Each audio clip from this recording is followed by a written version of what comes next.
এদিকে সাভারের জাতীয় স্মৃতিসৌধে মহান মুক্তিযুদ্ধের বীর শহীদদের প্রতি শ্রদ্ধা জানিয়েছেন বিএনপি, এনসিপি সহ বিভিন্ন রাজনৈতিক দলের নেতাকর্মীরা। এ সময় তারা বলেন, মুক্তিযুদ্ধের মূল চেতনা ছিল গণতন্ত্র, মানুষের অধিকার এবং ভোটের স্বাধীনতা। জনগণের ভোটাধিকার নিশ্চিত না হলে বিজয় পূর্ণতা পাবে না। এ সময় বর্তমান রাজনৈতিক সংকট উত্তরণে জাতীয় ঐক্য এবং গ্রহণযোগ্য নির্বাচনের উপর গুরুত্ব আরোপ করেন তারা।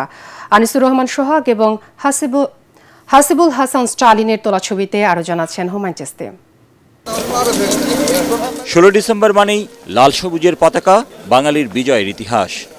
দীর্ঘ 9 মাসের রক্তক্ষয়ী সংগ্রামের মধ্য দিয়ে অর্জিত সেই স্বাধীনতার চেতনাই আজও রাষ্ট্র পরিচালনার মূল প্রেরণা। সকালে রাষ্ট্রপতি, প্রধান উপদেষ্টা সহ উপদেষ্টা পরিষদের সদস্য, 3 বাহিনীর প্রধান, প্রধান বিচারপতির জাতির বীর সন্তানদের প্রতি শ্রদ্ধা জানানোর পর সর্বস্তরের মানুষের জন্য উন্মুক্ত করে দেওয়া হয় স্মৃতিসৌধ প্রাঙ্গণ। শ্রদ্ধা জানান বিএনপি, এনসিপি সহ বিভিন্ন রাজনৈতিক দলের নেতাকর্মীরা। বলেন, 71-এর চেতনা ও 24-এর অনুপ্রেরণা কাজে লাগিয়ে দেশ গড়াই হবে বিজয় দিবসের অঙ্গীকার।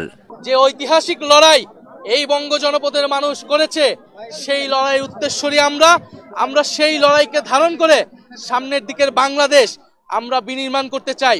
সামনের বাংলাদেশ হবে 71-এর বাংলাদেশ, সামনের বাংলাদেশ হবে বৈষম্যহীনতার বাংলাদেশ, সামনের বাংলাদেশ হবে ঐক্যের বাংলাদেশ।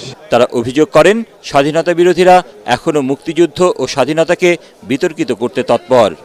সেই অপশক্তির বিরুদ্ধে রুখে দাঁড়ানোর আহ্বান জানান তারা। স্বাধীনতা বিরোধী শক্তির আস্ফলনের মধ্যেই আমাদেরকে এই বিজয় উৎসব পালন করতে হচ্ছে। গোলাম আজম সহ ওর সাঙ্গ বঙ্গরা যদি জাতির শ্রেষ্ঠ সন্তান হয়, তাহলে বীর মুক্তিযোদ্ধাদেরকে অপমানিত করা হচ্ছে। তারা বীর মুক্তিযোদ্ধাদের অবস্থানটা কোথায়, এটা একটু ওদের কাছে আমি জানতে চাই। তারা দেশের স্বাধীনতা চায় নাই, এখন তারা দেশের স্বাধীনতা চায় না। তারা চায় এই দেশটা একটা বিপাকে পড়ুক, একটা ভালো খারাপ অবস্থায় চলে যাক এবং অশান্তিময় একটা দেশ থাকুক। রাজনৈতিক নেতারা আরও বলেন, নির্বাচনী পরিবেশ নষ্ট করতে নানা ধরনের ষড়যন্ত্র চলছে। তবে সব ষড়যন্ত্র মোকাবেলা করেই সুষ্ঠু নির্বাচন অনুষ্ঠিত হবে।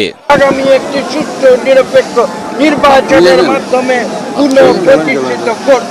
সংস্কারমুখী এগিয়ে যাওয়ার প্রশ্নে জাতীয় ঐক্যের কোনো বিকল্প নেই। সরকার, রাজনৈতিক দল, নির্বাচন কমিশন এবং জনগণ এর একটা যৌথ অর্কেস্ট্রার মতন সবাই যদি সম্মিলিত উদ্যোগটা নেওয়া না যায়, আগামী ফেব্রুয়ারিতে যে প্রত্যাশিত জাতীয় নির্বাচন সেটা আসলে করাটা সম্ভব হবে না।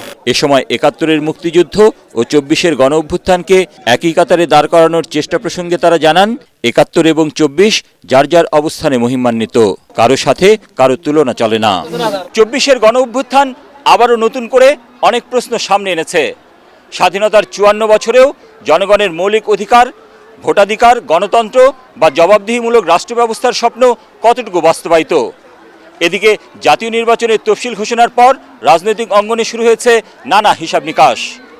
অংশগ্রহণমূলক নির্বাচন, মাঠের পরিবেশ, ভোটের গ্রহণযোগ্যতা, আইনশৃঙ্খলা পরিস্থিতি বা রাজনৈতিক অনিশ্চয়তার বাস্তবতায় দাঁড়িয়ে বাংলাদেশ।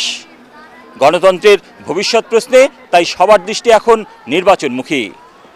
হুমায়ুন চিশতি, এটিএন বাংলা, জাতীয় স্মৃতিসৌধ, সাভার, ঢাকা।